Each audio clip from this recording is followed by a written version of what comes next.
J'ai un peu envie de le mettre dedans. Allez.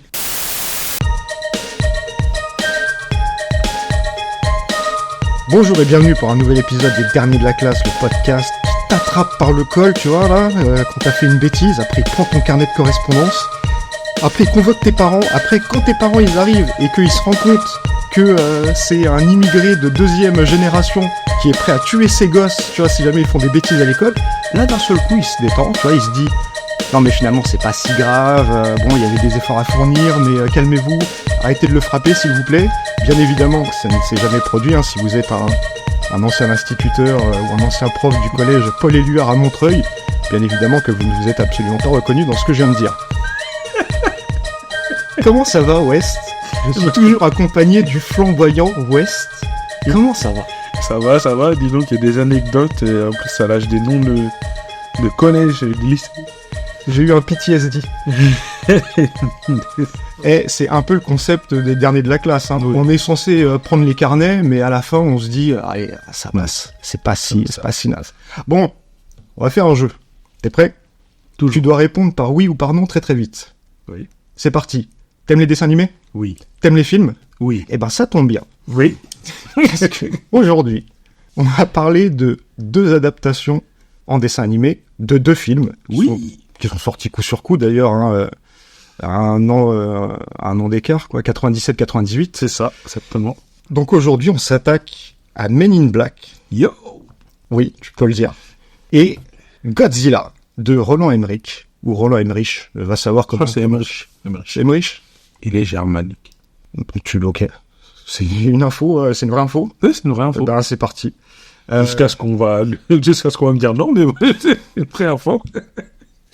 Alors, c'est vrai que c'est particulier comme épisode. Bon, déjà, c'est l'épisode de la rentrée, mais en fait, nous, on n'était pas en vacances. Hein. On charbonne. Les podcasts se sont pas arrêtés pendant l'été, mais j'espère que tout s'est bien passé pour vous. Mais là, on est en septembre, il va falloir qu'on reprenne. Hein. Donc, on vous donne votre petite dose un peu de joie et de bonne humeur, comme prévu.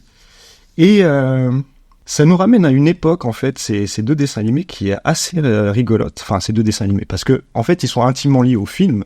Ce qu'il faut savoir d'entrée, c'est que ce sont des suites au film, l'adaptation en dessin animé. Oui. Donc, malheureusement, ou bien heureusement, ça dépend comment est-ce qu'on le prend, mais on va être obligé de parler des films, donc de parler de Men in Black et de Godzilla. Ce qui me permet d'aborder un sujet qu'on n'avait jamais abordé jusqu'à présent, c'est la musique.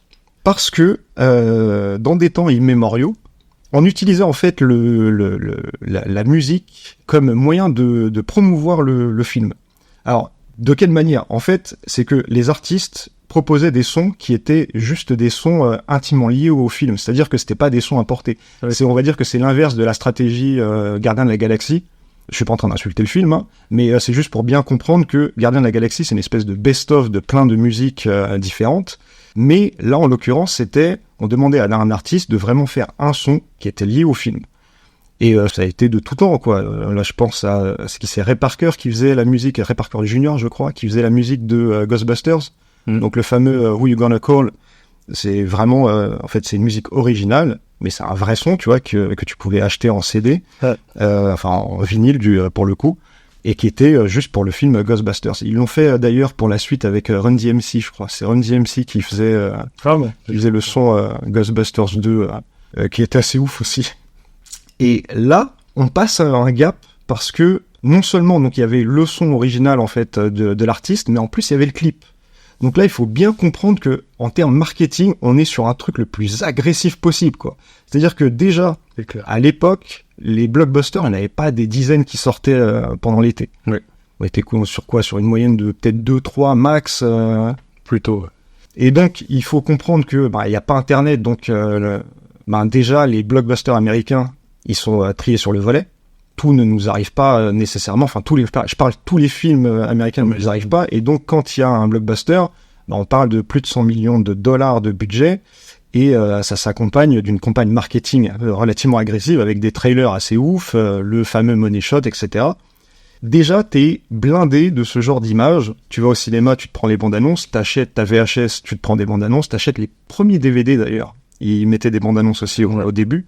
Et là, il faut s'imaginer que en plus de ça, en boucle sur des chaînes comme MTV, t'avais le vidéoclip de la musique originale avec aussi les images du film dedans. Et là, donc, là, on rentre pile poil dedans, puisque on va en citer plein, mais par rapport à Godzilla, donc t'avais le son de Jamiroquai, Deeper Underground, qui était incroyable. C'était un clip de fou qui se passait dans un cinéma, et en fait, les mecs regardaient le film Godzilla, et Godzilla finissait par défoncer la toile, pas l'écran.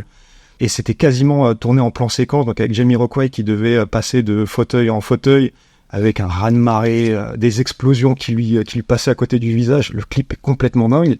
Le clip de Puff Daddy, qui je pense... Moi, c'est celui-là que j'avais beaucoup en tête, celui de Puff Daddy. Il a tourné de fou, quoi.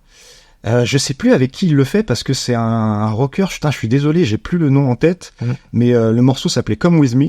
Et là, par contre, c'est pas un clip original. Là, que Jamiroquai, il y avait vraiment une idée, une démarche artistique derrière, parce qu'il parlait de Godzilla, mais en même temps, ça n'était pas dans le film, quoi, cette scène. Alors que pour le clip de Puff Daddy, là, c'est complètement les images directement du film. Ouais. Et on va peut-être parler d'abord de Men in Black, mais là, pour moi, le pinacle, c'est Will Smith qui fait un clip où les paroles de sa chanson, c'est le script. C'est ça, clairement. Mais surtout que c'est un peu le début d'une série de Will Smith Song with Movie, tu vois. Oui, complètement, puisqu'après il enchaîne avec c'est quoi, les Mystères de l'Ouest. Avec West, ouais, exact. Et c'est pareil, il chante le script du film. Et j'ai envie de dire aussi qu'à ce moment-là, on découvre plus ou moins que Will Smith est un véritable rappeur. Alors, je parle en moyenne, hein, là je suis pas en train d'insulter les gens qui connaissent le rap, je suis pas en train de dire vous avez découvert Will Smith en 97, c'est pas ce que je dis. C'est que en moyenne, les gens pensaient que Will Smith était juste le prince de Bel-Air. Alors, tu vas me dire oui, mais il rappelle le générique.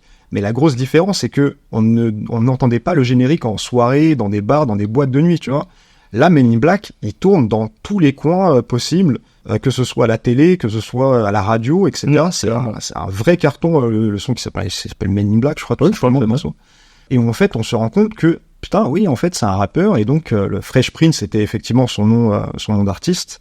Et je pense que c'est le début, enfin déjà c'est le début, comme tu dis, de ces musiques tirées de films, mais aussi on a la déferlante derrière il sort un album dans la foulée. Oui, il sort son album dans la foulée, qui est un gros carton d'ailleurs, un très bon album je trouve. Mais c'est à ce moment-là, j'ai envie de dire, tout lui réussit. Ouais. C'est l'acteur qu'on veut partout. D'ailleurs, c'est le moment où il lui propose le premier rôle pour Matrix aussi. Ah, exact. Et qui refuse pour faire Wild Wild West. D'ailleurs, le mec enchaîne Men in Black, Independence Day. Il sort de la musique qui font le top 50, donc il est juste inratable et bunkable, quoi. Ouais, de ouf. Et puis en plus, il enchaîne des rôles. Alors peut-être que on va dire qu'il reste quand même un peu dans son rôle du prince de Bel-Air. On lui donne quand même pas mal de rôles où il peut faire des blagues, il est un peu rigolo. Il y a très très peu de films un peu sérieux qui arrivent à ce moment-là. Même si on a, je sais plus c'est quoi le titre. El Mideta. Je crois que c'est ça, c'est un rôle un peu plus sérieux. Mais effectivement, il est partout et il défonce tout. Et c'est vrai que c'est une époque assez rigolote, tu vois. Après, on pourrait en citer d'autres. Hein. Je pense à, par exemple, t'avais Method Man qui avait fait un morceau qui s'appelait The Riddler pour Batman Forever. T'avais R. Kelly, I Believe I Can Fly. Il faut se rappeler que c'est un son de Space Jam en fait. Yep. Et t'en as trop. Enfin, je vais peut-être pas tous les Limp Bizkit avec Mission Impossible. Ah oui. Tu vois, ils reprennent carrément en rock du coup le thème de Mission Impossible. Mais c'est effectivement le marketing ultime, quoi. C'est-à-dire que tu commences à générer du fric avant même que le film ne sorte. Donc tu mets de l'argent, mais les fonds commencent déjà à rentrer alors que t'es encore en promo, quoi. Et c'est vrai que c'est étrange que la stratégie se soit arrêtée parce qu'en fait on n'a plus ça.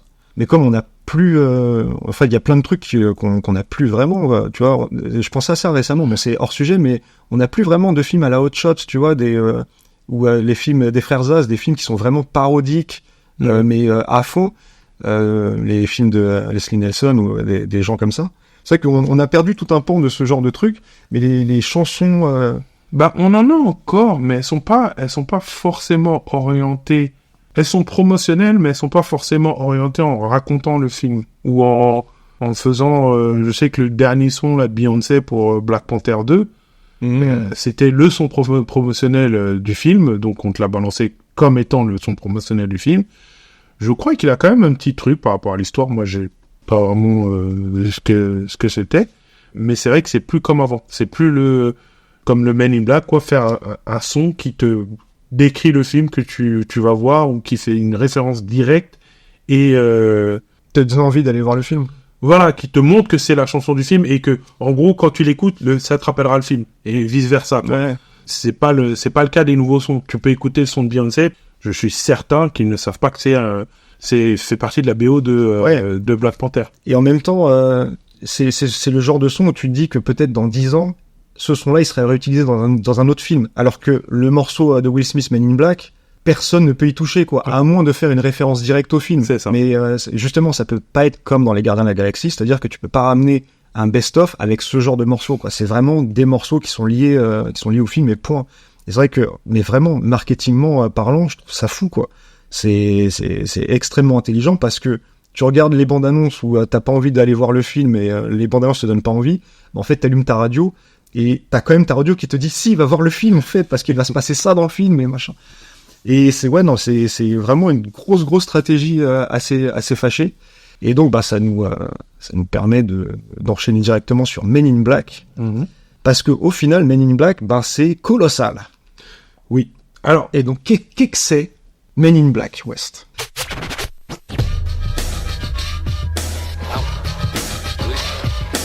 Men in Black, c'est la suite directe du film, du premier film qui est sorti, sauf que quand on regarde en détail, ce n'est pas vraiment une suite. Ouais, il y a beaucoup d'incohérences. Ça déconne. Et en fait, Men in Black, on suit J, le même personnage qu'on a connu dans le film, qui est joué par Will Smith, et K, qui est Tommy Lee Jones dans Men in Black. Et on apprend un peu plus sur l'univers et sur comment fonctionnent les Men in Black. Ils ont des aventures. Et typiquement, on est pour une sortie aux US de 97 à 2001, parce que c'est quand même 4 saisons. 4 saisons, 53 épisodes.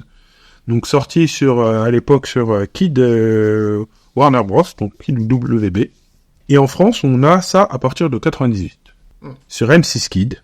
Donc, je sais pas si M6 Kid à ce moment s'est dit, hey, il y a Kid WB. On va s'appeler M6 Kid. Je sais pas. Du coup, non, vraiment, tu vois? Ben, je sais pas, parce que t'as un M, un W, 6B, Kids dans les deux, tu dis, bon, peut-être.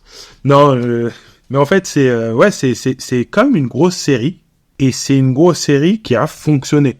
Donc, je sais qu'il y en a certains qui vont se dire, mais pourquoi vous le mettez dans les derniers de la classe?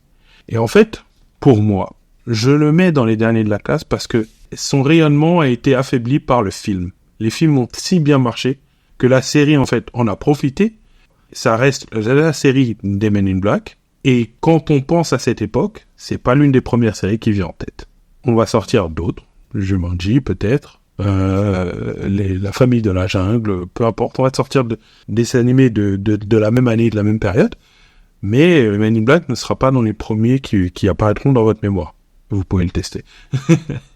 C'est peut-être aussi une question de le moment où ça a été diffusé, parce que c'était vraiment, il fallait être là, quoi, à une heure très précise. Tu vas me dire, comme plein de dessins animés, mais je crois qu'il était vraiment pas si bien placé que ça, le Men in Black. Je me demande s'il sortait pas un samedi. Par exemple, le dimanche, c'était vraiment la plage horaire des Batman, des trucs comme ça. Et je crois que Men in Black, c'était un peu compliqué à capter, surtout que c'était sur M6.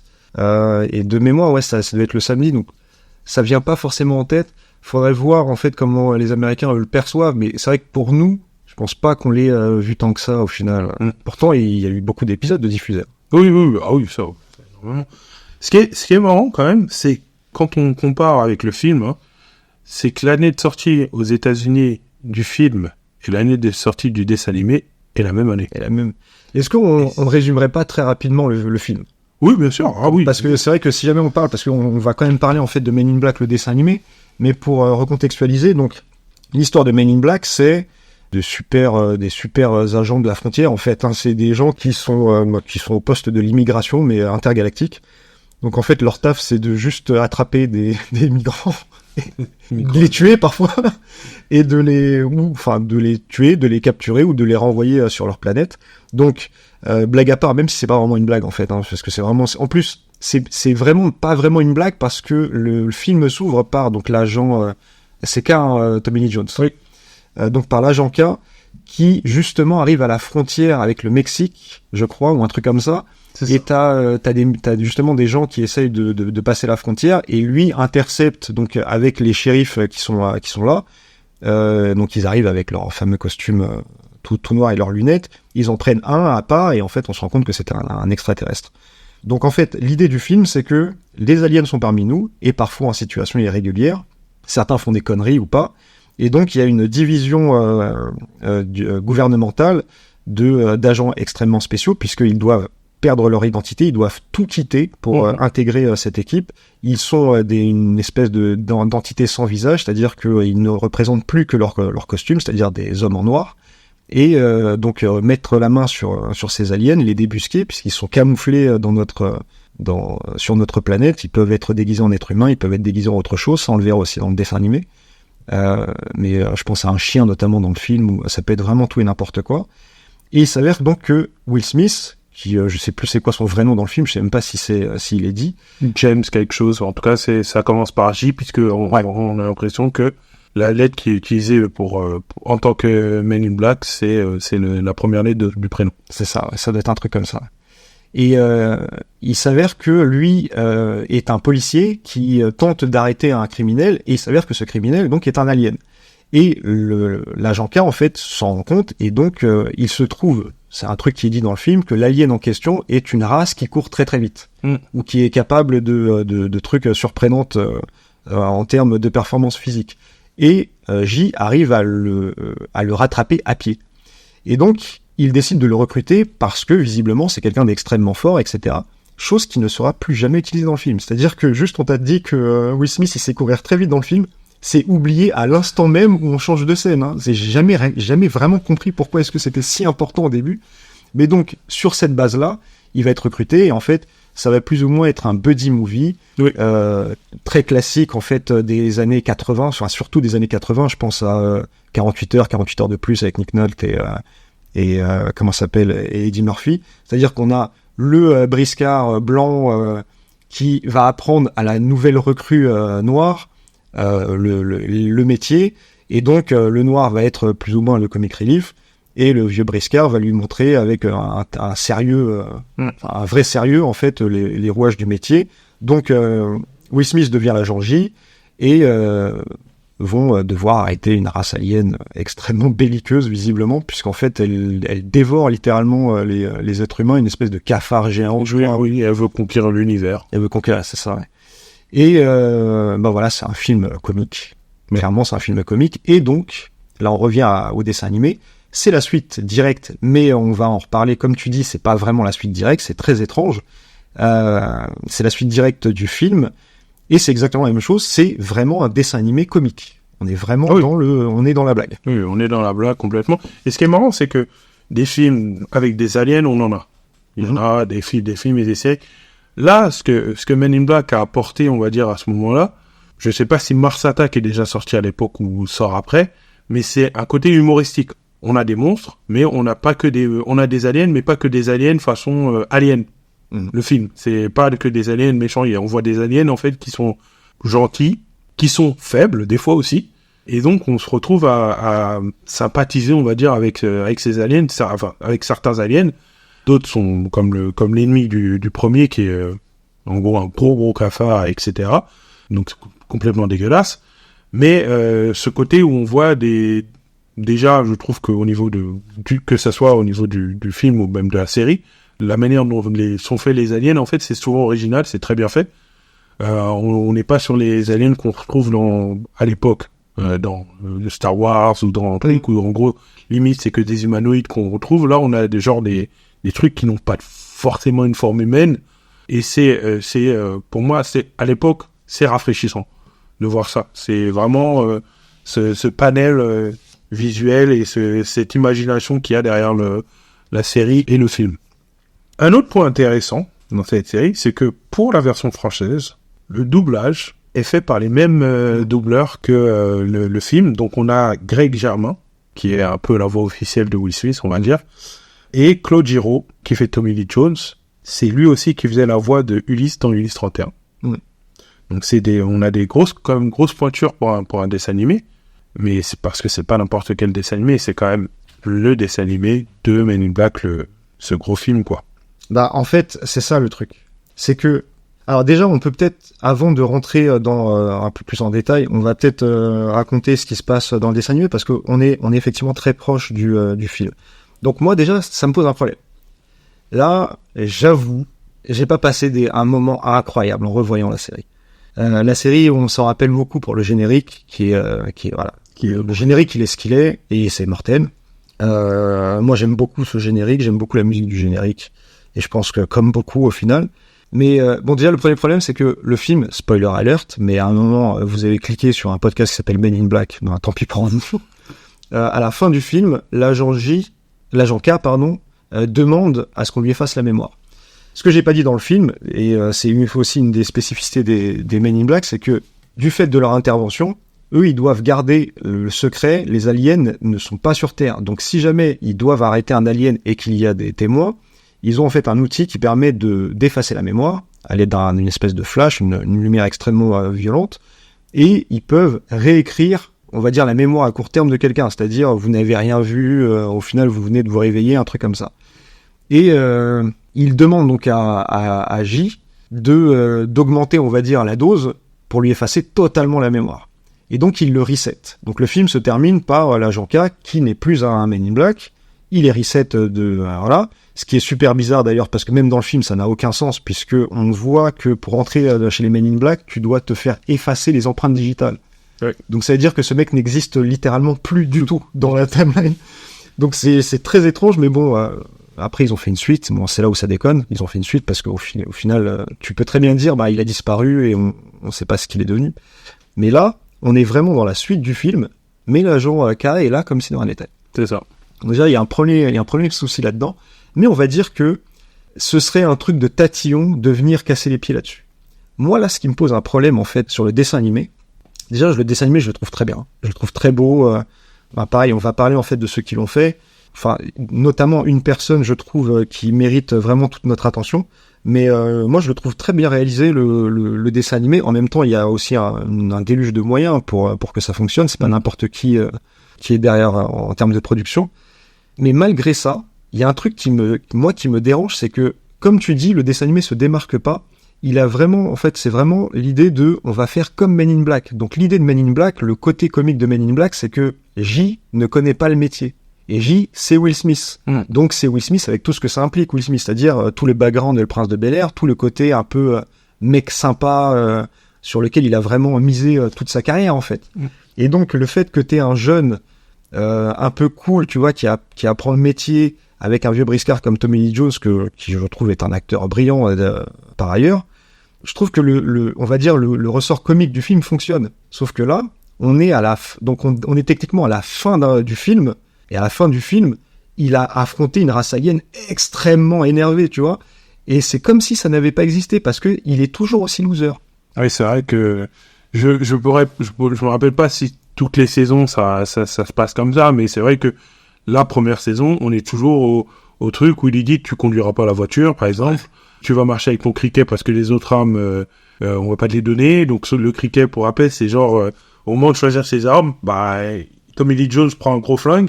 Et il regarde Will Smith et il fait non, toi, c'est trop gros pour toi, tiens, ce petit truc. Et en fait, malgré la taille du pistolet qui est minuscule, hein, ça fait la taille d'un pouce, ouais. Ça a de la puissance. Et genre, mais on lui dit, mais en gros, tu vois, ça, c'est le plus petit qu'on puisse te donner. Les gros, essaye pas de manipuler les gros parce que sinon tu vas te faire mal. Et en fait, même dans l'animé, c'est la même chose, quoi. Il est toujours en train de tourner avec son petit criquet, quoi, parce qu'on lui dit, je te fais pas confiance, t'es pas prêt, quoi. Mais t'as ça, alors, par exemple, on va prendre le premier, enfin, je crois le premier épisode, hein. Le premier épisode, c'est bien avec le chat, hein, je suis pas fou. Quand il doit aller chercher le chat dans l'arbre. Et en fait, le ressort comique sur beaucoup, en fait, de moments de Men in Black, c'est que, en fait, il joue sur le contre-pied. Par exemple, au moment où ils vont voir l'alien qui est un chien dans le film, je reviens, là on parle du film, t'as un vieux monsieur à côté du chien, qui tient, je crois, une espèce de papeterie ou un truc comme ça, enfin, un truc de kiosque à journaux, pardon. Et il a vraiment une tête chelou, le mec. Et donc Will Smith, en sortant de la voiture, il dit putain, mais lui, son déguisement d'être humain, il est vraiment foireux. Et là, t'as le chien qui se met à parler en lui disant enferme-la, en gros, mon déguisement, il est vraiment cool. Et là, donc en fait, ça joue sur le contre-pied. T'as l'impression que l'alien, c'était ça, et en fait, c'est ça. Et là, l'épisode, en fait, il s'ouvre sur... Il y a un chat dans l'arbre, et là, Kyle lui dit faut aller enfin voilà, c'est là le truc. Donc ok, moi G il se dit c'est le chat, l'alien, et en fait il s'avère que l'alien c'est l'arbre. Oui. Et là c'est pareil, c'est-à-dire que c'est comme si le film n'existait pas. C'est-à-dire qu'il a toujours pas compris, alors que en plus t'as des ellipses de fou dans le film pour dire qu'il y a beaucoup de temps qui s'est passé. Enfin c'est pas un film qui se passe sur une journée. C'est un film où en fait la narration du film te dit que il s'est passé pas mal de temps sur un espace relativement long.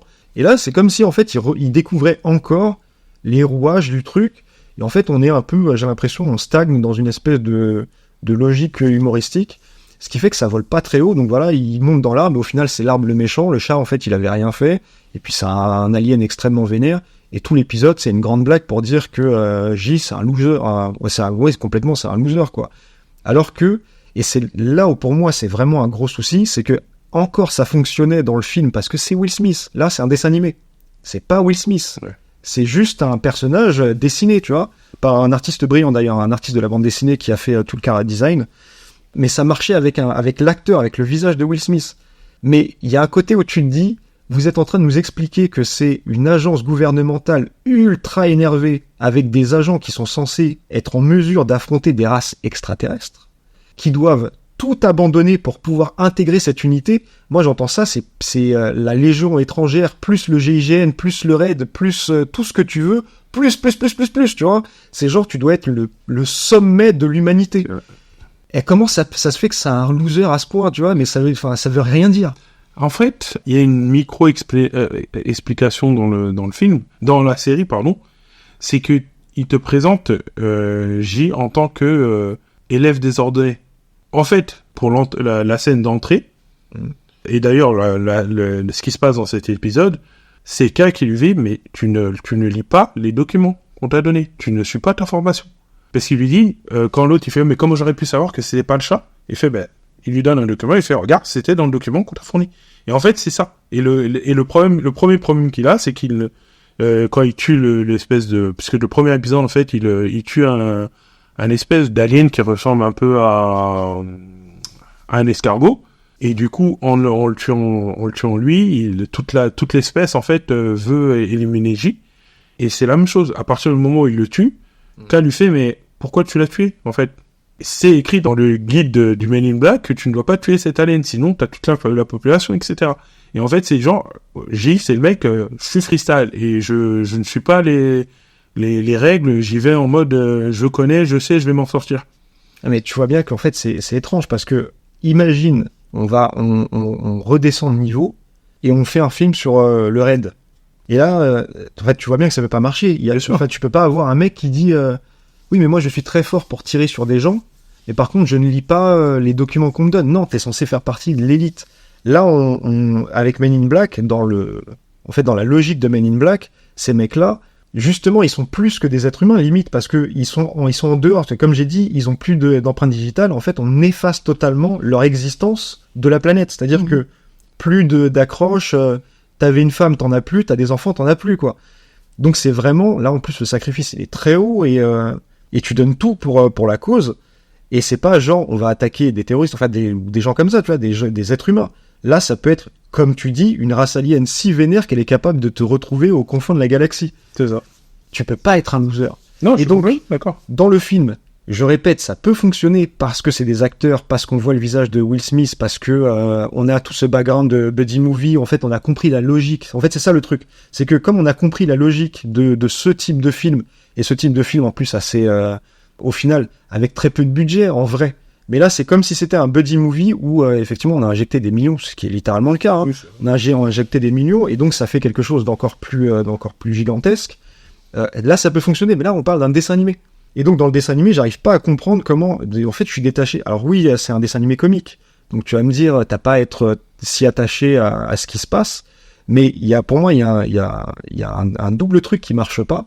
C'est que déjà, j'arrive pas à croire une seule seconde à la pression qu'il peut y avoir dans un épisode, parce que tout est désamorcé par le fait que le J, en fait, c'est un loser et c'est un ringard.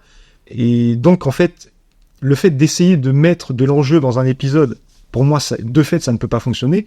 Et le truc qui est vraiment étrange, donc le deuxième truc qui est vraiment étrange, c'est qu'en plus, ils ont rajouté une trame narrative qui n'est pas dans le film, que je trouve géniale, mais qui, pareil, qui au final ne marche pas, c'est que ils doivent débusquer des aliens en situation irrégulière, mais en plus, il y a un traître au sein des Men in Black. Et là, tu fais, mais c'est mortel, c'est-à-dire qu'il y a un mec qui a accès à votre technologie, à vos dossiers, et au final, il s'est retourné contre vous. Ça donne quelque chose, rien qu'à entendre, ça donne quelque chose de sérieux. Le dessin animé, il est à des carcans de vouloir être sérieux, quoi. Oui. C'est trop, enfin, pour moi, c'est trop bizarre et c'est dommage. Après, comme j'ai dit, je ne sais pas si c'est le cas dans toutes les saisons. Oui. Mais en tout cas, pour la première saison, moi, j'ai peut-être un départ d'explication pour pourquoi il y a autant d'insynchronicité avec le film. C'est que quand on voit les années de production, je me demande s'ils n'ont pas commencé à faire le dessin animé avant que le film soit fini. Bah, comme les jeux vidéo, en fait. Parce que je me dis qu'ils avaient peut-être pas tout le script. On leur a dit, écoute, on va faire ça. Voilà le synopsis, voilà comment on va tourner notre film, à peu près. Et on leur a dit, faites le dessin animé parce que ça va marcher, ça va fonctionner. On a Will Smith dans le film, on a tout ce qu'on va expliquer un peu plus tard sur le film. Donc, allez-y. Et les mecs commencent avec un scénario qui n'est peut-être pas complet pour faire le film, pour faire la série. Parce que pour que tu sortes ton animé la même année, un animé, ça se fait pas comme ça. Je dis pas que ça prend autant d'années de production qu'un film, mais ça prend beaucoup de temps. Ouais, mais je pense que ça a juste été développé en parallèle. Exactement. Donc peut-être sans la fin de la réalisation du film. Et du coup, il commence le film sans savoir que à la fin, K il se fait zapper. Ouais, mais comme j'ai dit, ça c'est pour les chipoteurs. Moi, en vrai, quand j'ai vu ça, je me suis pas dit c'est un scandale, machin. Non, c'est parce que justement, je l'ai pris comme. En fait, j'aimerais te donner raison en fait en disant ça, parce que comme tu dis, le dessin animé n'arrive pas à se démarquer. Et c'est vrai que le fait qu'il y ait K dedans, je me suis dit, bah justement, démarquez-vous du film. Je m'en fous qu'à la fin du film, K soit reset. Là, on parle du dessin animé, et comme j'ai dit, là, c'est plus les acteurs, c'est les personnages. Donc comme c'est les personnages, ça doit être autre chose. Et effectivement, le dessin animé se démarque absolument pas du film, et pourtant, mais visiblement, c'est pas dérangeant, hein, puisque il a cartonné, pour faire 4 saisons, pour faire bien mieux que justement Godzilla à ce niveau-là. Et en même temps, ça s'explique par des chiffres qui sont pharaoniques, quoi. Parce que moi, tu sais, j'ai toujours cru que Men in Black c'était un blockbuster. En fait, c'en est pas. C'est juste en dessous du blockbuster parce qu'il a coûté 90 millions de dollars. Il a pas atteint les 100 millions. Et c'est 90 millions de dollars, sauf que la recette, elle fait mal à la tête. C'est c'est quasiment 600 millions de dollars de recettes. On est genre à 590 millions de dollars de recettes. Donc oui, c'est énervé comme... alors là, je parle du film, hein, bien évidemment. Mais c'est énervé, donc oui, tu m'étonnes que... oui, en fait, toi, tu dis ça par rapport donc à pourquoi c'est un dernier de la classe. Moi, je pense que en fait, les 4 saisons, elles ont aucun rapport avec son succès. Elles ont juste rapport avec le succès du film. Bah oui, puisque, attends, c'est quand même... Men in Black, c'est au final 3 films. Ouais. Plus un spin-off, qui est sorti en 2019. Donc un film en 97, un film en 2002, un film en 2012. Toujours les 3 avec Will Smith. Et puis le spin-off qui reprend les acteurs qui sont à côté à ce moment-là. Chris Hemsworth. Et j'ai oublié son nom, celle qui joue... Valkyrie, elle est cool. Valkyrie aussi. Donc les deux sont surcotés en ce moment, etc. Donc on est vraiment sur un truc. Donc oui, effectivement, ça joue complètement sur le succès du film, et c'est ça qui porte effectivement le dessin animé. Néanmoins, je trouve que ça reste un dessin animé très très cool, parce que déjà premier truc comme on en a parlé, c'est ce générique, le générique antique. Il est tellement bien fait, ce générique. La musique qui est faite par un certain Jim Latham, ce mec doit être un pur génie. J'en sais rien, mais il a été au moins sur ce générique. Mais il a été sur ce générique. Bah attends, mais t'as vu sa carrière ou pas, au gars? Non, pas du tout. Bah, c'est lui qui fait le générique de Jumanji, la série. Ah, que j'aimais beaucoup aussi. Enfin, le générique, je parle. C'est lui qui fait le générique d'Extreme Ghostbusters. C'est lui qui fait le générique de Godzilla, la série. Jamais moins. C'est lui qui fait Starship Trooper et puis d'autres, en fait.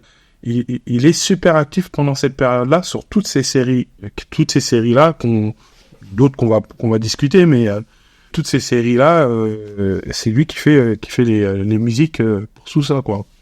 En fait, là, ce qu'il faut comprendre, c'est que les créatifs sur Men in Black, c'est les mêmes sur Godzilla. C'est exactement en fait, notre transition, en fait, on vous explique, il y avait plus ou moins un souci avec cet épisode par rapport à comment est-ce qu'on allait l'agencer, parce que pour moi, il y avait un vrai questionnement, est-ce qu'on traite des deux en même temps? Parce que pour moi, c'est quasiment même plus simple de les traiter en même temps, tellement, en fait, les productions, elles sont identiques. C'est ça. Et au final, on le fait comme d'habitude, on en traite un, on traite l'autre. Mais effectivement, tu vas retrouver beaucoup de personnes qui ont fait... là, tu as parlé de Extreme Ghostbusters. En fait, on va parler à la fin, j'imagine, de la boîte de prod, donc la société qui s'appelle Adelaide... c'est Adelaide Productions. Et en fait, Adelaide Productions, c'est vrai que en général, les personnes qui ont officié dedans, elles ont officié sur tous les dessins animés de cette époque, qui sont quasiment tous identiques. Donc, t'as parlé de Jumanji, c'est Adelaide, t'as parlé de Extreme Ghostbusters, c'est pareil. Je crois qu'ils ont Rusty aussi, Rusty et Big Guy. Big Guy et Rusty, je crois. Big Guy et Rusty, ouais. Jackie Chan. Exact. Oui, ils ont une liste énorme et incroyable. Max Steel, il y en a. Il y en a beaucoup. Alors, Men in Black, c'est réalisé, il y a plein de réalisateurs, mais c'est pareil. En fait, c'est justement aussi cette débauche de moyens, c'est-à-dire que, contrairement à d'autres productions, où on va avoir peut-être 2-3 réals, là, ils sont 8 millions. Donc, on va trouver Frank Poor, pareil, tu vois, mais Frank Poor, moi, je voulais... moi, j'aurais dit Power en même temps, comme j'aurais prononcé, mais je sais pas prononcer les noms. Et de toute façon, il faut pas oublier ce qu'on est approximatif. On est approximatif. On a la moyenne. Voilà, on s'est fait convoquer par la directrice, mais on a la moyenne. On a la moyenne, toujours. Puis on a des parents de deuxième génération. Donc ils sont énervés, donc il faut pas trop casser la tête, ok. Mais bref, ce réel, quand même, il est assez fort. Alors, il a réalisé des épisodes de Batman, la série originale. Batman contre le fantôme masqué, donc le film. Ça, c'est un peu cool. Bien évidemment, des épisodes de Gargoyles, ça fait toujours plaisir. Est-ce que t'avais vu, toi, alors c'est pas une OAV, c'est parce que c'est pas comme ça que ça s'appelle quand c'est américain, mais Hulk versus Wolverine. Ah oui. C'est lui qui réalise aussi. D'accord. Moi, j'aimais beaucoup Hulk versus Wolverine. C'est quoi? C'est 40 minutes. Mais c'est pas long en plus, oui. Ouais, c'est 40 minutes, c'est très très cool. Et d'ailleurs, c'est la mode de Deadpool. Il y a une itération de Deadpool dans ce film que je trouve très cool. S'il pouvait faire un Deadpool comme ça, c'est-à-dire que c'est pas le héros du film, mais juste il est là, ce serait pas mal aussi, parce que en final c'est très bien, c'est léger, et puis ça reste un combat mythique que tu vois enfin à l'écran et qui rend bien, quoi. C'est Hulk contre Wolverine, parce qu'on l'a vu des dizaines de fois en bande dessinée. C'est clair. Et donc c'est Frank Power dessus, Men in Black bien évidemment, puisqu'on est en train d'en parler. Spawn, comme d'hab, t'as réalisé Spawn, moi je suis content, le dessin animé Spawn il est vraiment cool, et des épisodes de X-Men Evolution aussi.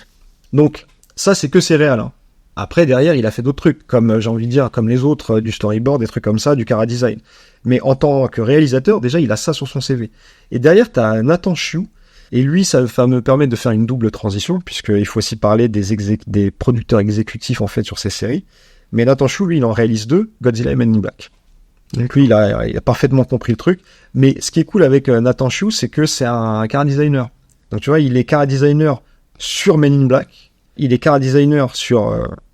c'est pas une vraie insulte. Il a fait Transformers, mais pas Transformers des années 80. Il a fait une série des années Transformers que j'ai pas vu, donc c'est pas grave. Transformers Prime.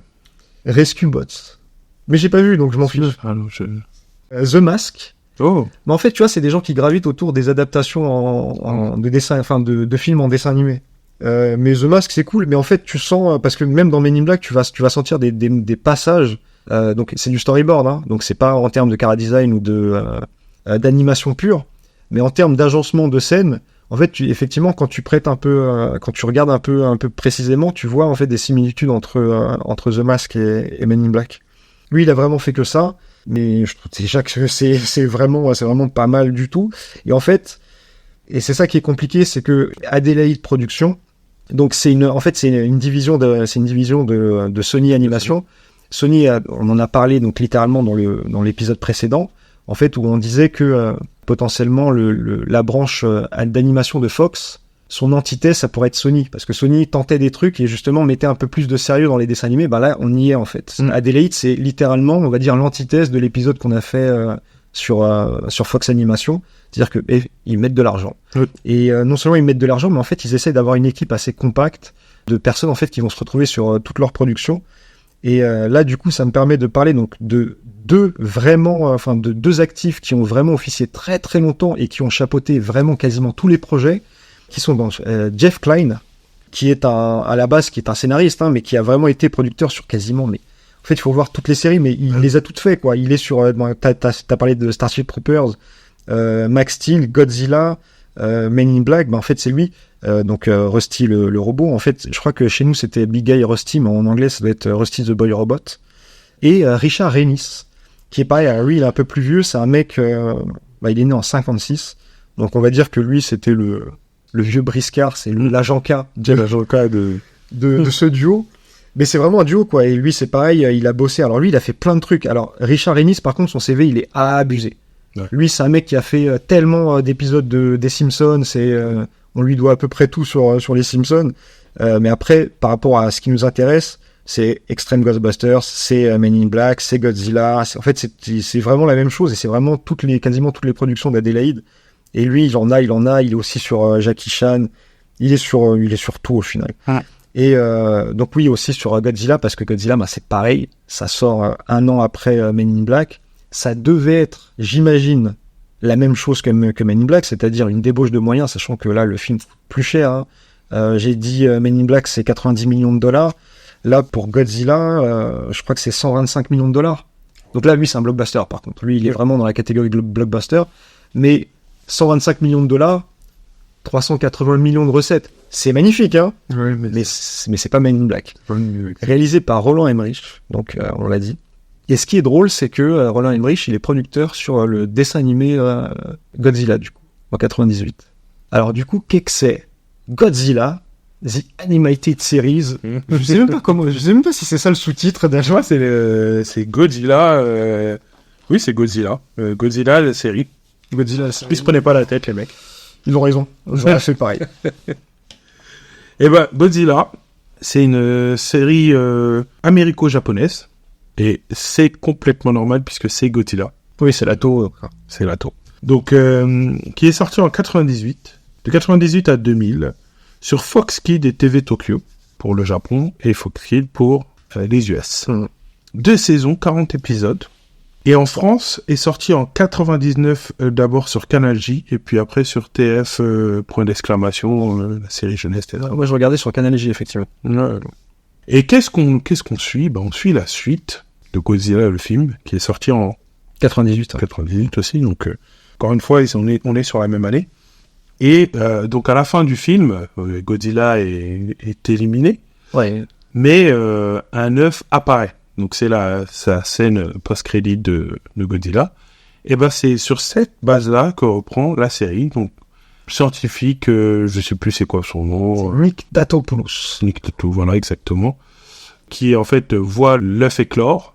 Et, puisque Godzilla, c'est comme un oiseau, et quand il te voit, il considère que c'est ta mère. Donc Godzilla, le nouveau Godzilla, l'enfant de la progéniture de celui du film, prend Sonic pour sa mère. Et du coup, il le commande. Et ensemble, ils vont combattre les méchants monstres. Ils viennent tous de l'explosion nucléaire. Donc on a des variantes d'insectes géants, d'animaux géants, etc., qui déferlent, et à chaque fois Godzilla apparaît pour sauver la situation. C'est Godzilla, la série. T'as pas le droit d'être insultant avec Godzilla parce que c'est mon taf. Donc je pense que tu vas te calmer tout de suite. Alors, la série est réalisée aussi par Roland Emmerich. Et est-ce que tu sais c'est quoi son surnom à Hollywood, Roland Emmerich ? Le loser ? Non. Pourquoi ? Non mais je suis un bâtard en plus. Non mais je veux pas faire du Roland Emmerich bashing. Non mais c'est pas vrai. En plus j'y crois pas. Non, il est appelé le maître de la catastrophe, Master of Disaster, parce qu'en fait il fait beaucoup de films. Il a fait beaucoup de films dans sa carrière sur les fins du monde, les trucs, parce que Typiquement, c'est lui qui fait Independence Day, c'est lui qui fait 2012, c'est lui qui fait le jour d'après. Il a notamment aussi fait Universal Soldier, donc si vous connaissez pas Jean-Claude Van Damme en tant que... Jean-Claude Van Damme et Dolph Lundgren d'ailleurs. Exactement, ouais. Film très très très bon pour l'époque. Et plus récemment Moonfall. Ah oui, c'est vrai qu'il a fait Moonfall. Il a fait, ouais. Exact. Mais ouais, donc voilà, pour revenir sur Godzilla, donc on va un peu parler aussi du film de Godzilla, mais Godzilla en fait qu'est-ce que c'est ? C'est un monstre géant, un kaiju, qui veut dire monstre bizarre, c'est la traduction un peu un truc, mais les kaiju, dans la réalité, la plupart du temps, qu'est-ce qu'on appelle un kaiju ? C'est un monstre énorme qui va dévaster les villes, donc vous avez tous vu Pacific Rim, j'imagine, les monstres qu'on voit apparaître et qui combattent s'appellent les kaiju. Tout ça vient en fait de la base de Godzilla. Et Godzilla est un monstre typiquement et conçu par la Toho, l'une des plus grandes maisons de production japonaises. Godzilla, le monstre, lui apparaît en 54. C'est Super U en fait. Il y a eu des centaines de films sur Godzilla, des centaines d'adaptations. Mais la base du personnage, la base du monstre en fait, c'est vraiment donc en 54, hein, on est sorti de la guerre, etc. On est sur une période où il y a la peur du nucléaire et du coup, comme le cinéma et l'art visuel cinématographique s'inspirent en fait toujours de la situation de la société, etc. Et en fait Godzilla il a peur du nucléaire en fait. Et après avoir, c'est un peu normal. Hein, après c'est pris Hiroshima et Nagasaki, ils sont un peu peur et du coup ce monstre en fait est un peu l'incarnation de la peur des Japonais du nucléaire. Donc, l'origine de Godzilla, c'est suite aux essais nucléaires, à la base, c'est quoi ? C'est un iguane, en gros, est irradié et donc devient un énorme monstre qui ensuite attaque le Japon. Donc, la représentation de l'attaque du Japon, c'est évidemment les attaques nucléaires qu'ils ont subies, quoi. Donc c'est ça la base du personnage, et ce personnage a eu des centaines d'adaptations, des ennemis, il y a tout un panel d'ennemis qui existent, qui sont iconiques pour Godzilla. D'ailleurs, certains ont même eu après des séries, des films pour ça. Et donc on arrive en 97, là les Américains veulent aussi faire un film, et remettre un peu au goût du jour pour moi Godzilla. Depuis Godzilla, il y a eu... maintenant, les crossovers avec le Monsterverse, Godzilla et King Kong. Mais on reste quand même, Lato continue quand même à faire des choses, puisque l'un des meilleurs films sortis récemment sur Godzilla, d'après la critique, je ne l'ai pas vu moi-même, c'est quand même Godzilla Minus One, qui est produit par Lato et qui est sorti l'année dernière, et qui a priori est un très très bon film de Godzilla. Ça a effectivement bien fonctionné, Minus One. Alors, j'ai une préférence pour le Anno Hideaki. Hein. J'ai une préférence pour Shin Godzilla qui est sorti en 2016, si je dis pas de bêtises. Alors, tu as totalement raison sur ça, mais là, effectivement, tu parles de Godzilla, le personnage. Qu'est-ce que c'est que Godzilla ? Mais qu'est-ce que c'est que Godzilla par Roland Emmerich ? Et en fait, c'est là pour moi que les problèmes commencent. Parce que là, je vais être un râleur. C'est vrai que je suis dans une position qui est assez particulière dans cet épisode et je suis sincèrement désolé. Parce que là, ça donne vraiment une image de râleur, mais c'est vrai que je n'ai apprécié aucun de ces deux dessins animés, même quand j'étais petit. C'est-à-dire que j'arrivais pas à comprendre pourquoi c'était cool de regarder Men in Black, à part pour le générique. J'ai jamais compris, en fait, parce que moi, j'avais bien aimé le film, tu vois, on était petits au film, et le film, il est cool, tu vois, et en fait, le film n'a pas d'autre prétention qu'être ce qu'il est, au final, tu vois. Il y a pas d'acte manqué avec Men in Black. Il n'y a pas un passage où tu te dis ils auraient peut-être voulu partir là-dessus, mais c'est foiré ou genre c'est mal fait. Non, c'est le film quand vous regardez Men in Black, il y a pas d'aspérité. C'est vraiment c'est ce qu'on a eu, c'est ce qu'il voulait faire, et donc j'ai pris le film pour ce qu'il était et je trouve qu'il fonctionne brillamment en fait le film dans ce sens-là. Mais quand je regardais le dessin animé, même gamin, je me disais je comprends pas le délire. Et là, adulte, ça a pas changé. Je comprends pas le délire, même si visuellement il est toujours cool, tu vois. Mais Godzilla, là c'est pareil. C'est-à-dire que le dessin animé, quand je le regardais sur Canal J, je le regardais en rentrant de je sais pas d'où, lycée ou collège, va savoir. Et je me disais, mais non, en fait, c'est pas bien, faut pas faire ça. Et le film Godzilla, c'est pareil, faut pas faire ça. Moi, j'adore le cinéma, je pense que tout le monde avait compris. On me l'a offert, Godzilla, le film, en DVD.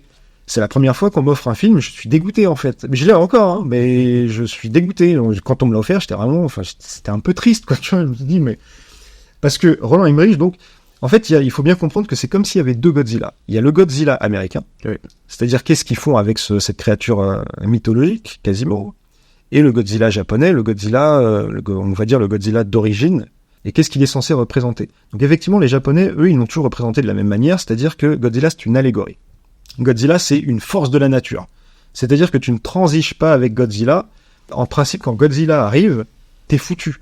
C'est-à-dire que les films ne sont pas là pour te dire comment est-ce qu'on peut battre Godzilla. En vrai, c'est pas vraiment ça que les films te disent, et c'est pour ça que, à mon sens, le Shin Godzilla de Hanno Hideaki, il est incroyable. Parce qu'en fait, c'est vraiment... Là, il a fait une allégorie, en fait, il a repris la base de Godzilla par rapport au nucléaire, et il a fait une allégorie avec Fukushima, avec la catastrophe de Fukushima. Et donc, son film, il est orienté sur comment est-ce que les dirigeants peuvent gérer une situation de crise, quand la situation, elle est aussi énervée, tu vois. En fait, Godzilla, c'est juste cette espèce de puissance qui passe et qui défonce tout sur son passage. C'est ça, à la base, Godzilla. C'est-à-dire que tu ne discutes pas avec lui, tu ne transiges pas avec lui, tu n'essaies pas de le raisonner, parce que tu ne peux pas raisonner la bombe atomique, en fait. Tu peux pas raisonner quelque chose qui est juste là pour te détruire. Les Américains, eux, ils ont ce côté très occidental, forcément, puisque c'en est, de dire, mais en fait, c'est une créature. Et donc, la proposition, elle peut ne pas être mauvaise, au final. Hein. Ça peut être une proposition qui se tient, c'est-à-dire, comme dans le film de Roland Emmerich, de dire, en fait, il y a une catastrophe écologique, ou un truc comme ça, c'est-à-dire que le fait que l'homme ait, on va dire, altéré son environnement, ça crée des conséquences. Et donc, quelles sont les conséquences, en fait, de nos actes sur cette planète? Et là, l'allégorie, ce serait Godzilla qui vient nous péter la gueule. Mais si c'était ça, ce serait valable. Là, le problème, c'est que Godzilla, c'est une créature comme, on va dire, un lion échappé du zoo. Et c'est là où, pour moi, ça fonctionne plus du tout. C'est-à-dire que à partir du moment où les mecs considèrent que, mais peut-être que, en fait, cette créature, elle mérite de vivre. En fait, c'est que t'as pas compris ce que t'étais en train de faire. Parce que t'es en train de dire, mais peut-être que la bombe atomique, c'est pas si méchant. Mais sûr que si. Tu peux pas avoir ce genre de discours. Non, tu peux pas être sérieux et regarder tes collègues dirigeants et faire, peut-être que c'est nous les coupables. Non, là, on est en train de parler de Godzilla, enfin, au final. Donc, ça ne marche pas comme ça. Et je pense que les Américains, ils ont pris Godzilla un peu comme un King Kong. Oui. C'est-à-dire que King Kong, ça n'a rien à voir. Déjà, King Kong, c'est plus vieux que Godzilla. King Kong, c'est une créature mythologique du cinéma. King Kong, ça représente quasiment le merveilleux au cinéma. King Kong, en fait, c'est une vitrine pour Hollywood. C'est une manière de dire, regardez comment est-ce qu'on est fort, regardez à quel point est-ce qu'on est doué dans ce qu'on fait, et regardez qu'est-ce qu'on peut faire en fait en termes d'effets spéciaux. Et après, tu peux mettre à peu près ce que tu veux dans King Kong, dès lors que tu as compris que ton film doit être incroyable. Et je pense que c'était une idée brillante, par exemple, de le filer à Peter Jackson. Le fait de donner à Peter Jackson la possibilité de faire un King Kong, c'était extrêmement intelligent, parce qu'il a effectivement fait un grand film extrêmement spectaculaire. Mais donc, là, les Américains, et ils le font jusqu'à maintenant, avec justement les King Kong versus Godzilla, qui sont pour moi des chefs-d'œuvre de débilité, c'est spectaculaire. Il est sans filtre. On l'a perdu. C'est incroyable. C'est incroyable. Non, mais j'en reviens toujours pas. J'en ai vu deux, hein. J'en reviens toujours pas, quoi. C'est complètement ouf de faire ce genre de dinguerie. Mais bon, ils font ce qu'ils veulent, hein. Mais j'arrive pas à croire que ça fonctionne au point de faire des suites.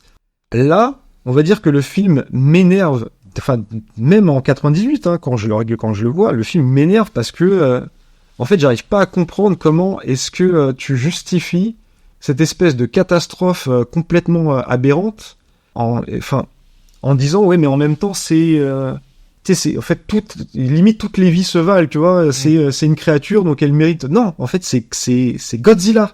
Enfin, peut-être que je suis fou en disant ça, mais en fait c'est comme ça que moi je le prends.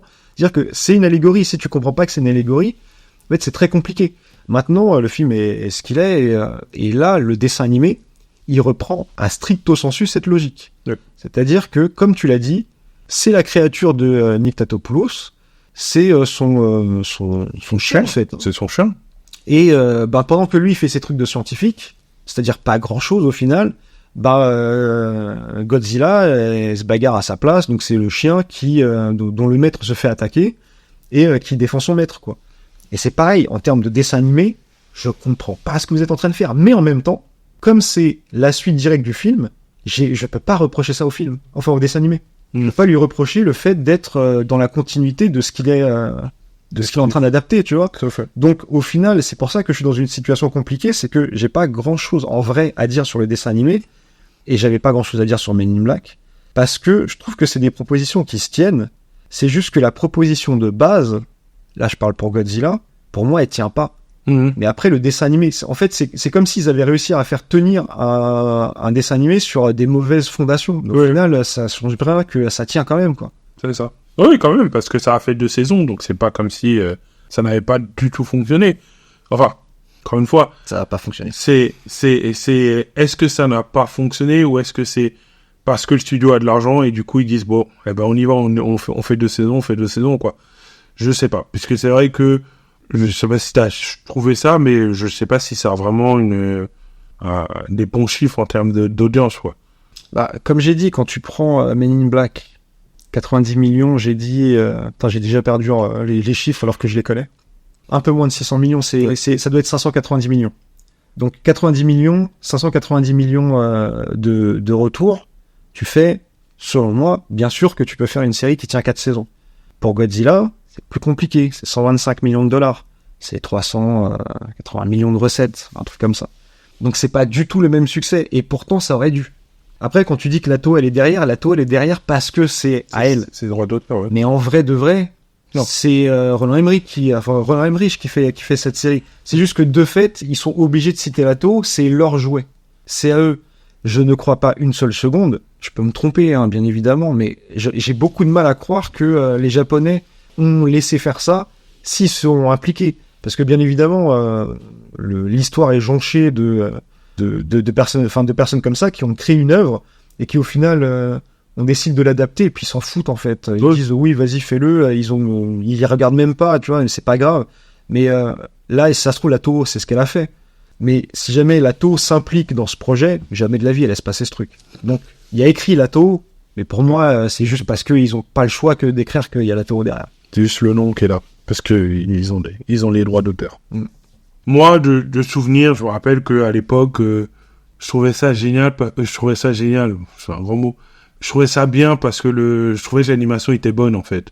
Mais elle l'est. C'était beau à voir, c'était plutôt sympa, donc c'est ça qui m'attirait. Après, au niveau d'histoire, on était sur ça volait pas haut clairement.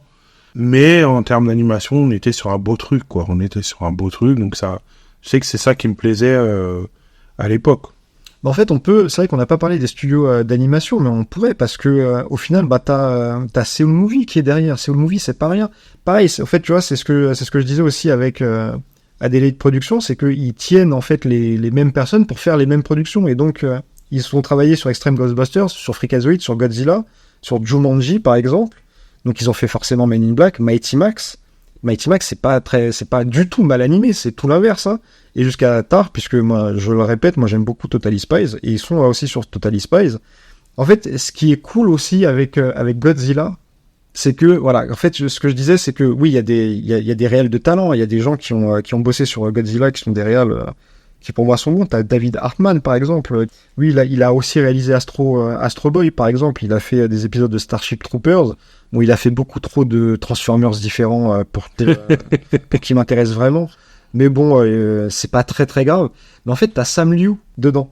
Et Sam Liu, c'est cool. Parce que Sam Liu, je sais pas si ça te dit quelque chose, mais moi, j'ai acheté beaucoup de Blu-ray et de DVD de films d'essai. Et donc Sam Liu, c'est quelqu'un qui est tout le temps au générique. Donc c'est un nom que je connais en fait. Et mais je savais pas en fait que c'était lui qui était sur Godzilla. Donc forcément, c'était antérieur à cette carrière chez DC.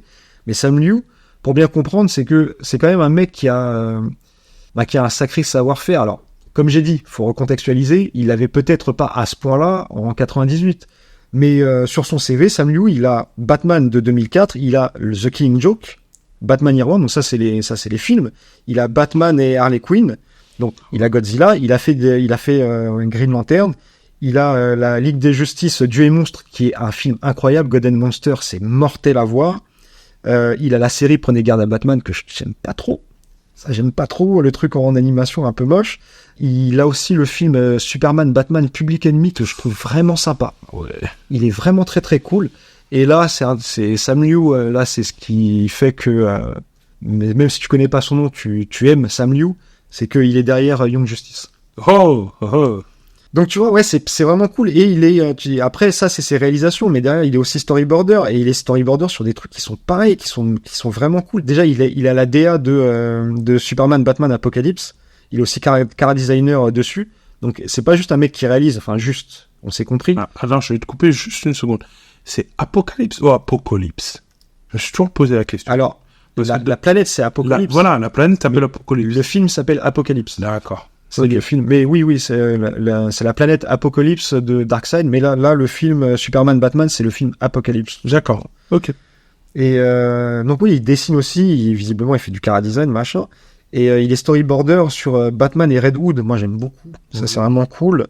Et le premier film Green Lantern, qui est pour moi qui est oubliable, mais voilà. Donc il y a c'est pareil en fait. Alors, c'est pas une débauche de moyens, parce que comme j'ai dit, Sam Liu, c'était certainement pas le Sam Liu de maintenant, mais c'est des gens compétents, c'est des gens impliqués, c'est une débauche de moyens aussi pour Godzilla, mais c'est juste que quand tu regardes, enfin pour moi c'est juste lié, hein, tu regardes les chiffres du film Godzilla, et pour moi c'est en adéquation avec le fait qu'il y ait que 2 saisons pour le dessin animé, Bien sûr. ce qui est tout l'inverse de Men in Black. Tu regardes les chiffres et tu fais, bien sûr que vous faites 4 saisons avec ça. C'est évident. Bien sûr. Non, mais oui, c'est clair. Après, pour en revenir sur Adelaide Prod, en fait, donc, on a dit c'était la branche d'animation de Sony. Ils ont sorti des trucs quand même très très cool. Donc, on dirait qu'ils s'étaient un peu spécialisés, peut-être étant de Sony, mais ils s'étaient un peu spécialisés sur l'adaptation du film en série.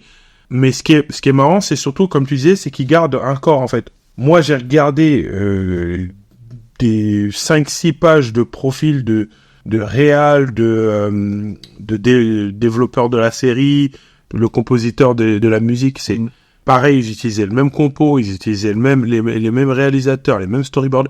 Donc en fait, ils avaient créé cette espèce d'équipe.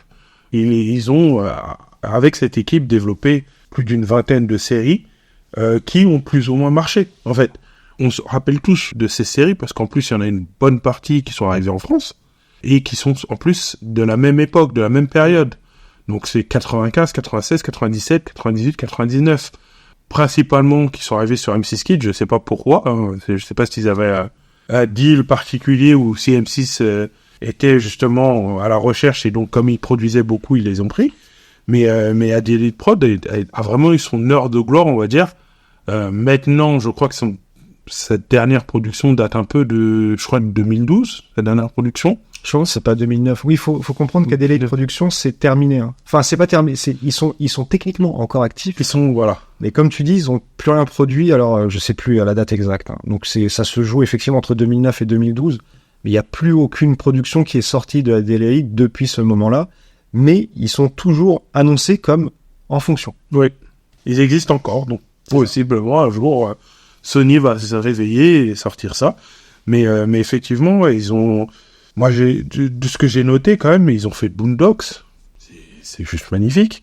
Ils ont fait Spectacular Spider-Man, donc ils en ont sorti. Plus ceux qu'on a mentionnés déjà, hein, Jackie Chan, etc., mais ils ont fait des choses très très bien. Ouais, ils en ont plein. Ils ont comment ça s'appelle, Stuart Little aussi. Mais oui, c'est effectivement comme tu dis. Mais j'ai beau ne pas aimer, en fait, là, je suis désolé parce que c'est pas vraiment objectif. Là, ce que je suis en train de dire, c'est juste que c'est très perso, et donc là, faut pas le prendre au pied de la lettre. C'est-à-dire que moi, j'ai pas aimé, mais ça veut rien dire. On s'en fiche en fait mon point de vue personnel n'a aucun intérêt. Ça, c'est vraiment moi qui ai pas adhéré, et j'ai pas adhéré. Point. Mais ce qui est important, et ce qui là est plus intéressant, c'est que je reviens à ce que je disais au début. Cette branche, donc cette division de Sony Animation, ça permet en fait de bien comprendre, là, tout ce que tu viens de dire, ça permet de bien comprendre l'implication en fait de Sony dans ses productions animées. Et quel est le plus grand représentant selon moi de la production animée de Sony, et à quel point les mecs peuvent s'impliquer? C'est simplement Spider-Man Into the Spider-Verse, quand tu sais que le film prend un Oscar, et en fait il le prend pas pour rien, quoi. Donc là, dans l'histoire très très récente, Sony nous balance des films. Nous balance pas mal de films, mais des trucs un peu fous, tu vois. C'est quoi le truc déjà on avait bien aimé tous les deux, mais on l'avait pas vu ensemble. Tu sais, c'est une famille contre des aliens. Ah oui. Martin contre les aliens. Non, contre les machines. Oui, c'est ça. Martin, un truc comme ça, genre Martin contre les machines. Bon, excusez-nous si on n'a pas le titre exact. Je prends de court tout le monde. Mais tu vois, ça aussi c'est con, mais c'est, en fait, ils sortent des productions, quoi. Il nous arrive des choses. Il nous arrive des choses plus ou moins en boucle au final, hein, parce que ils continuent de produire. Le deuxième film Spider-Man, j'ai oublié le titre. Quelque chose in the Spider-Verse. Ouais. Bon, je t'avouerai que j'ai moins aimé.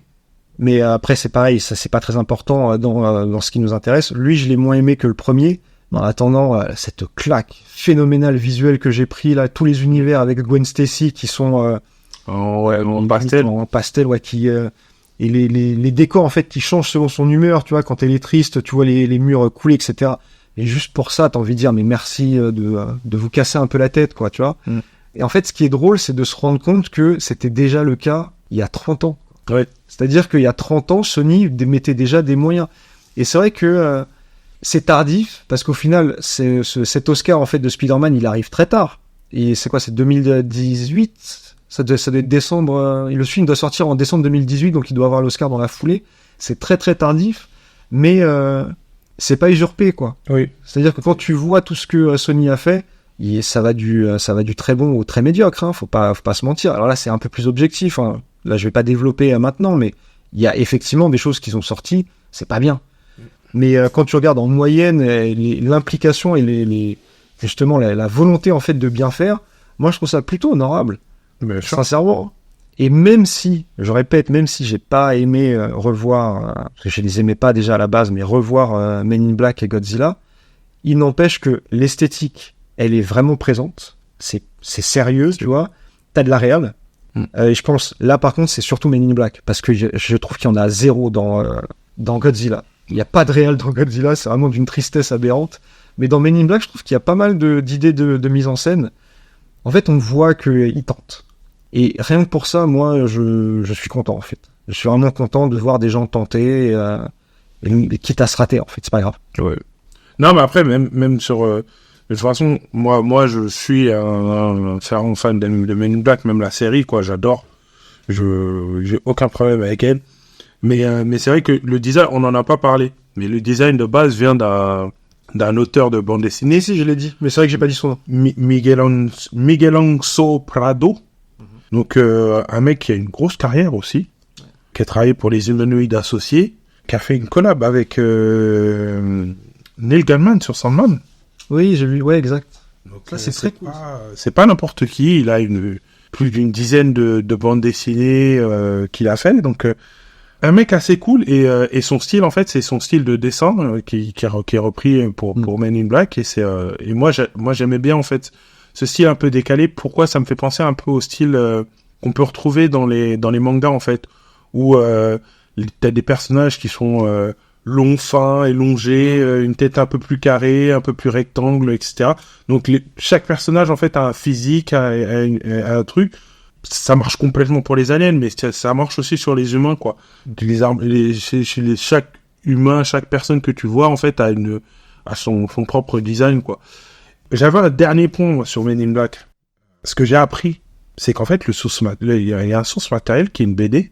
Je ne savais pas du tout. Enfin, j'ai toujours pensé que c'était une création originale film, en fait, mais non, ça sort d'une BD écrit par Lowell Cunningham, qui est sorti en 90, publié par Hercel Comics, qui a été racheté par Malibu Comics et qui a été racheté par... T'as un décès à tous les coups. Marvel. donc maintenant qui appartient à Disney. Donc oui, donc c'était en fait exactement le même principe. On est sur les Men in Black, une organisation secrète, mais par contre c'est beaucoup plus dark, beaucoup plus énervé. En fait, c'est déjà dans le principe, c'est un peu plus X-Files type, donc c'est vraiment tout le paranormal, tout le spectre du paranormal, donc aliens, fantômes, monstres mythologiques, etc. Pas uniquement les extraterrestres. C'est des agents qui sont complètement secrets, hein, comme les Men in Black, sauf par contre ils sont complètement énervés, donc ils zappent les gens des fois, mais des fois, ils peuvent aussi tuer Les témoins? les témoins. Ah ouais, ok. Leur but, le but de Men in Black, c'est de garder la paix, faire en sorte que tout se passe bien avec ça. Dans la bande dessinée, c'est contrôler le monde. Ah ouais? Mais on retrouve les mêmes personnages, hein. Donc on a Cam, on a J, sauf que J il est blanc, blond aux yeux bleus. Le grand chef, etc. Ils existent tous. Et une des intrigues principales, c'est que il y a un des Men in Black qui les trahit. Ok. Donc, d'où la trame de la série. Ok.